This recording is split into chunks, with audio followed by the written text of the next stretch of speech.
I made my first movie when I was 13. It was a story about aliens landing on Earth.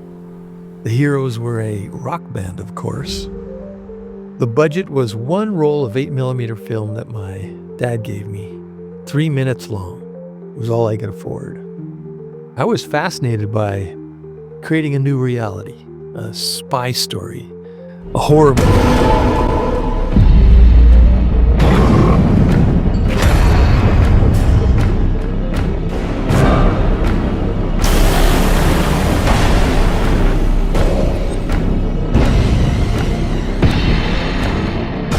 Building a world inside the camera isn't that far from using a program like Unreal to build a set. And that set can be anywhere.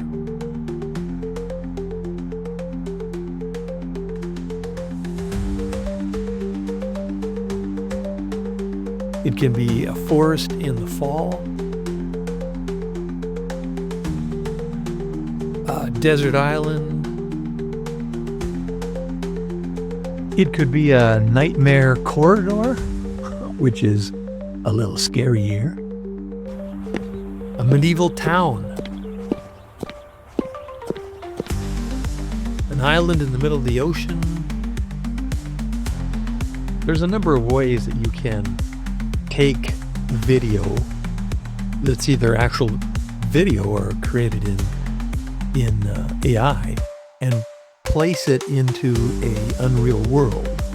One of them involves creating what they call a media plane, which is basically like building a screen somewhere on the set and then projecting whatever you want onto that screen along with audio and making it part of the 3D set.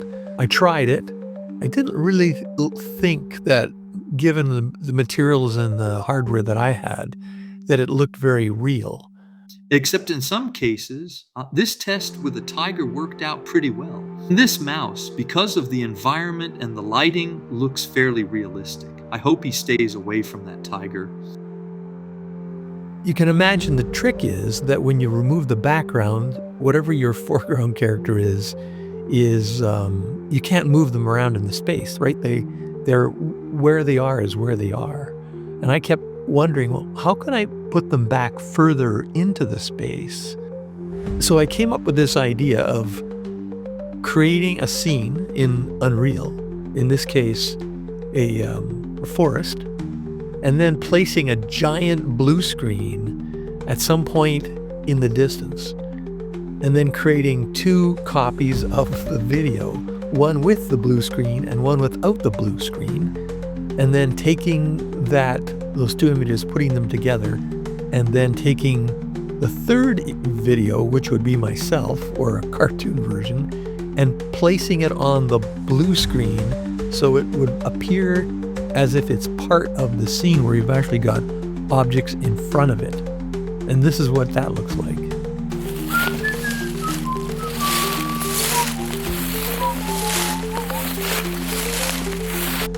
Hello, don't forget about me.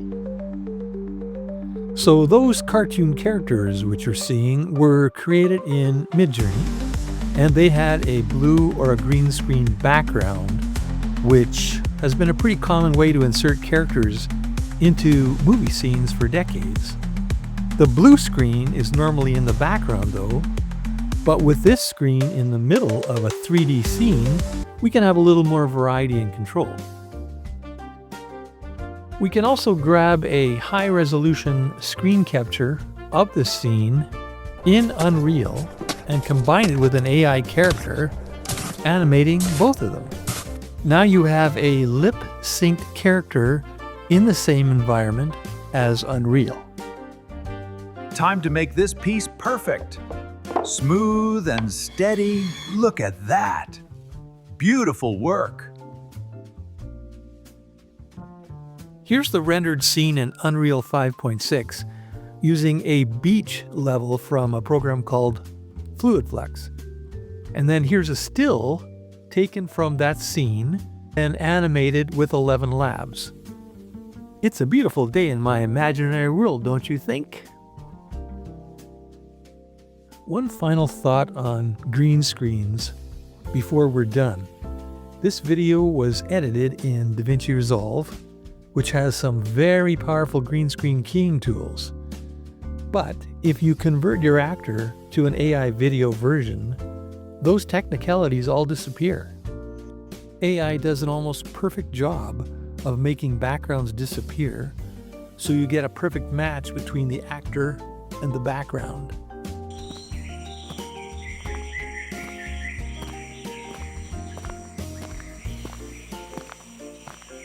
So placing AI-generated avatars into Unreal-generated backgrounds can give you a perfect and realistic blend. Do you want to know more about AI tools? I've placed a link in the description that gives you a free ranked list of all the AI tools available today and their cost per use. There's over 400 listed. Hope you enjoyed this. See you later.